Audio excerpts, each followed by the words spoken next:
سب سے پہلی دجالیت جو آئی دنیا میں وہ ریاست اور سیاست کے میدان میں آئی سیکولرزم کے عنوان سے. مذہب کو، خدا کو، خدائی ہدایت کو، خدائی احکام کو، آسمانی ہدایت کو پرے کر دو ریاست سے. ریاست، قانون، یہ انسانوں کا کام ہے بنانا. ہیومن سوورنٹی، پاپولر سوورنٹی، عوام خود حاکم ہیں، وہ اپنے نمائندوں کے ذریعے سے جو چاہیں گے قانون بنائیں گے. رکھ دو، اللہ کو مسجد میں بند کرو اور خدا کو جو ہے جہاں چاہو بند کر دو. ہمارے ایوان حکومت میں نہیں آئے گا، ہمارے قانون ساز ادارے میں وہ نہیں آئے گا. حاکمیت اس کی نہیں ہے، حاکمیت عوام کی. یہ دجالیت کا یہ سب سے بڑا وار، سب سے پہلا یہ چیز ہی سب سے اہم بھی ہوتی ہے.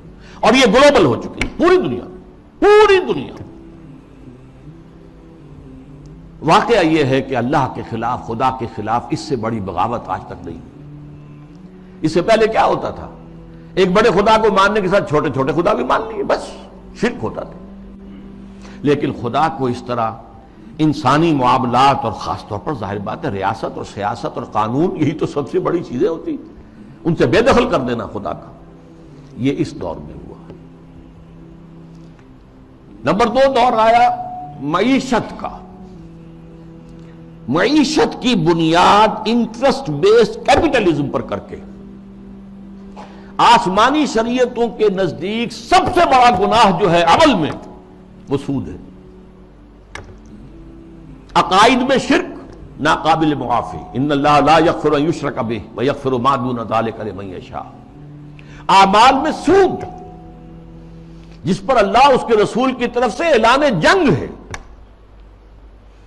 وہ سود مرکزی شے بن گیا معیشت کی. بینکنگ، انٹرسٹ، کیپٹلزم، یہ بھی گلوبل ہو چکا ہے فتنہ. پوری دنیا، مسلم غیر مسلم، مشرقی مغربی، سب ہر جگہ. اب تیسرا وار جو آ رہا ہے یا شروع ہو چکا ہے کافی بڑے پیمانے پر، اور مغرب اور اس کے زیر اثر جو دوسرے ممالک ہیں ان کے اندر تو وہی آ چکا ہے پورے طور پر.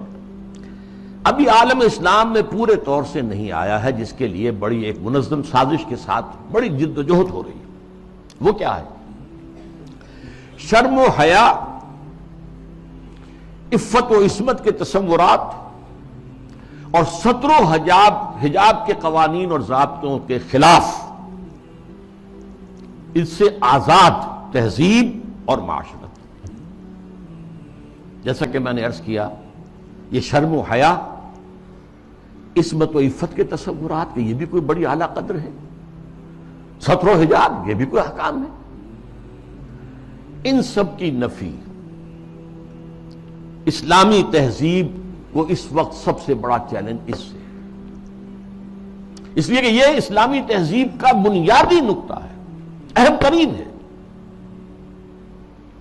اس ضمن میں دیکھیے، سب سے پہلے امریکہ میں ان کے جو تھنک ٹینکس ہوتے ہیں، بڑے بڑے مفکر ہوتے ہیں، تھنکرز ہوتے ہیں، وہ چیزیں لکھتے ہیں اور وہ گویا کہ ایک طرح کی رہنمائی ہوتی ہے حکومت کے لیے. سیموئل پی ہنٹنگٹن نے لکھی کتاب، بلکہ مقالہ، تہذیبوں کا ٹکراؤ. اب ہمارا اصل معاملہ ہماری تہذیب کا مسلم تہذیب سے ٹکراؤ ہے.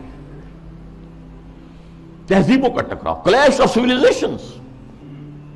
اور اس میں اس نے تجزیہ کیا. یہ چیزیں پہلے بھی بیان ہوئی ہیں، لیکن اس وقت ایک خاص موضوع کے تحت میں ترتیب کے ساتھ ان چیزوں کو لا رہا ہوں. اس نے کہا کہ ٹوائنبی نے کہا ہے کہ دنیا میں آج تک کل 20 تہذیبیں قائم ہوئیں، ان میں سے 12 تو مر چکی، ختم ہو گئی، نسیم منسیہ ہو گئی. 8 ابھی موجود ہیں. ایک ہماری مغربی تہذیب ہے، 7 اور ہیں. ان 7 میں سے بھی 5 تو ایسی ہیں جنہیں ہم آسانی سے ایسیمیلیٹ کر سکتے ہیں. انڈین سویلائزیشن آسانی سے ایسیمیلیٹ ہو گئی، وہی کلچر، وہی تہذیب، وہی بے پردگی، وہی اریانی پہلے بھی تھی اب بھی آ گئی، وہی ناچ گانا وہ پہلے بھی تھا اب اور زیادہ ہو گیا. لہذا تہذیبی ٹکراؤ وہاں تو ہے ہی نہیں. تو ایک دو جو تہذیبیں ہیں وہ ہمارے لیے چیلنج ہیں، وہ لوہے کے چنے ہیں، انہیں چبانے میں وقت لگے گا.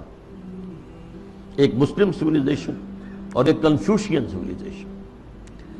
کنفیوشین سویلائزیشن کے بارے میں تو میں اس وقت نہیں سمجھا تھا کہ یہ کیا واقعی کوئی چین کے اندر یا اس کے آس پاس کے ممالک میں جو بدھ مت کے پیروکار شمار ہوتے ہیں کوئی واقعی کوئی تہذیب کنفیوشس کے حوالے سے ہے. ابھی حال ہی میں نیوز ویک کا ایک پرچہ چھپا ہے جس کا مین مضمون تھا کنفیوشس کا احیاء، ریوائول. تو یہ ہو رہا ہے چین میں اس وقت. لیکن یہ کہ اصل ہمارا جو مطلب ہے اس وقت ہمارا موضوع ہے وہ مسلم سویلائزیشن ہے. اس نے اسے بھی شمار کیا ہے کہ یہ بھی ہمارے لیے بہت بڑا چیلنج. یہ دوسرا دجالیت کا دور پوری دنیا میں بھی آیا. بینکنگ، انٹرسٹ بیسڈ کیپٹلزم، اور کچھ اسلامی ممالک کے اندر بھی جیسا کہ میں نے عرض کیا کہ اس راستے سے چور دروازوں سے داخل.